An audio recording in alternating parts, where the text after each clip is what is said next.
नमस्कार। सोचिए, चाहे कोई नया प्रोजेक्ट शुरू करना हो या बस सुबह सुबह सड़क पार करनी हो, हम सब हर रोज हर पल किसी न किसी अनिश्चितता का सामना करते हैं, है ना?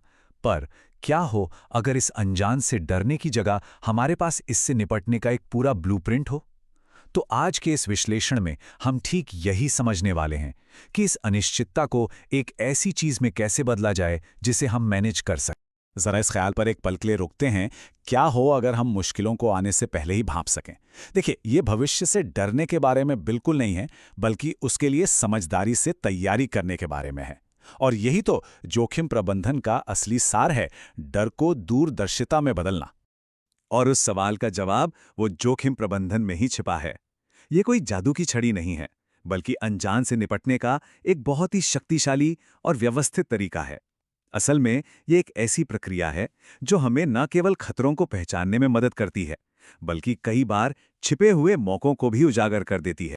तो सवाल उठता है कि आखिर शुरुआत करें तो करें कहां से? देखिए, पहला कदम ना एक जासूस के काम जैसा है। इससे पहले कि हम किसी रिस्क को मैनेज करें, हमें उसे ढूंढ कर निकालना होगा। इसका मतलब है कि हमें सतह के थोड़ा नीचे झांकना होगा और उन छुपे हुए खतरों को पहचानना होगा जो अभी नजर नहीं आ रहे। और यहीं पर सोच में एक बहुत बड़ा बदलाव आता है। आग लगने के बाद रिएक्ट करने के बजाय जोखिम प्रबंधन आग लगने से पहले ही धुएं का पता लगाने जैसा है। यह इंतजार करने के बजाय ये पूछने के बारे में है कि भाई क्या गलत हो सकता है, और उसके लिए तैयारी करने के बारे में है। अब खतरे ढूंढने के दो बहुत ही कारगर तरीके हैं। एक तरफ है ब्रेनस्टॉर्मिंग, मतलब एक क्रिएटिव खुली चर्चा जहां टीम्स मिलकर उन जोखिमों को भी सोच पाती हैं जिनकी उम्मीद नहीं थी। और दूसरी तरफ है चेकलिस्ट एनालिसिस, जो एक ज्यादा सिस्टमैटिक तरीका है। इसमें पिछले अनुभवों और डेटा का इस्तेमाल होता है ताकि ये पक्का हो सके कि कोई भी जाना पहचाना खतरा छूट ना जाए। एक क्लासिक टूल जो यहाँ बहुत काम आता है वो है स्वॉट एनालिसिस। ये हमें दो लेवल पर देखने में मदद करता है। एक तो अंदरूनी तौर पर हमारी कमजोरियों को पहचानने में, जो खुद एक रिस्क बन सकती हैं, और दूसरा बाहरी खतरों को देखने में, जैसे बाजार में बदलाव या कोई नया कॉम्पिटिटर जिन पर हमारा सीधा कंट्रोल नहीं होता। अक्सर जिसे हम समस्या समझ रहे होते हैं वो सिर्फ एक लक्षण होता है, असली बीमारी नहीं। मूल कारण विश्लेषण या रूट कॉज एनालिसिस हमें बार बार क्यों पूछकर उस बीमारी की जड़ तक ले जाता है। मान लीजिए सेल्स घट रही है, तो बार बार क्यों पूछने से शायद ये पता चले कि असली वजह खराब मार्केटिंग नहीं, बल्कि प्रोडक्ट की क्वालिटी में कोई गहरी गड़बड़ी है। तो ये बीमारी का इलाज करने जैसा है, सिर्फ लक्षणों का नहीं। ठीक है, तो हमने जासूसी का काम कर लिया है और संभावित जोखिमों को लिस्ट कर लिया है, लेकिन उन्हें ढूंढना तो सिर्फ आधी लड़ाई है।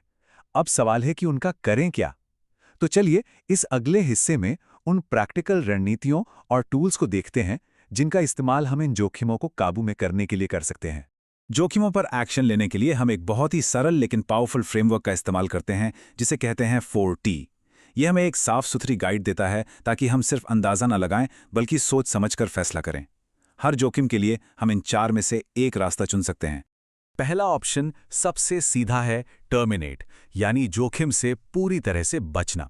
अगर कोई काम, जैसे कि एक बहुत ही अस्थिर बाजार में नया प्रोडक्ट लॉन्च करना, बहुत ज्यादा रिस्की है, तो सबसे अच्छा कदम यही हो सकता है कि उस प्लान को ही खत्म कर दिया जाए। अगला है ट्रीट, मतलब जोखिम को कम करना। यहां हम जोखिम को खत्म नहीं करते, लेकिन हम उसके असर को कम करने के लिए कदम जरूर उठाते हैं। ये कुछ ऐसा हो सकता है जैसे कर्मचारियों के लिए एक्स्ट्रा सेफ्टी ट्रेनिंग रखना, या जरूरी डेटा को बचाने के लिए अपनी साइबर सिक्योरिटी को और मजबूत करना।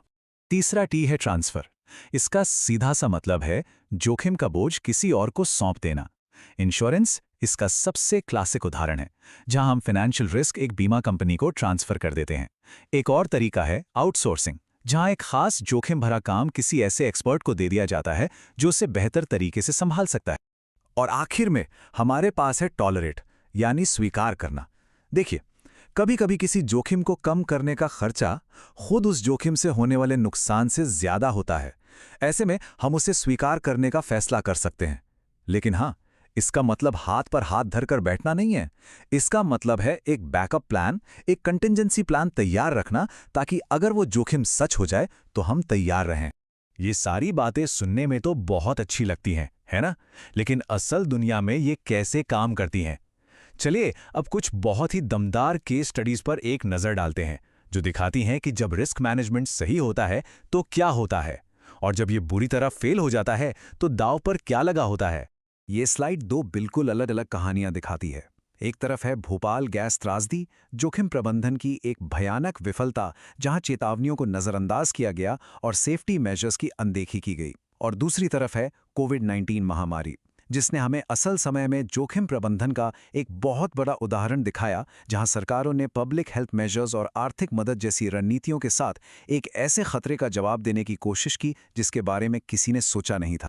तो इन सिद्धांतों और उदाहरणों से हम सीखते क्या हैं? हम सिर्फ रिएक्ट करने से आगे बढ़कर असल में जोखिम के प्रति जागरूक कैसे बन सकते हैं, और इस दूरदर्शिता को अपने रोजमर्रा के फैसलों में कैसे शामिल कर सकते हैं? असल मकसद तो एक ऐसा कल्चर बनाना है जहां जोखिमों के बारे में बात करना नॉर्मल हो, बल्कि उसे बढ़ावा दिया जाए। इसका मतलब है कि हर बड़े फैसले में रिस्क एनालिसिस को शामिल किया जाए और रिस्क मैट्रिक्स जैसे टूल्स का इस्तेमाल किया जाए, जो हमें ये देखने में मदद करते हैं कि कौन सा जोखिम कितना बड़ा है, ताकि हम अपने विकल्पों पर ठीक से विचार कर सकें। और चलिए इस विश्लेषण को एक सवाल के साथ खत्म करते हैं। जरा सोचिए, किसी की अपनी दुनिया में, चाहे वो प्रोफेशनल लाइफ हो या पर्सनल, इस वक्त सबसे बड़ा अनमैनेज्ड रिस्क, मतलब ऐसा कौन सा जोखिम है जिस पर ध्यान नहीं दिया जा रहा?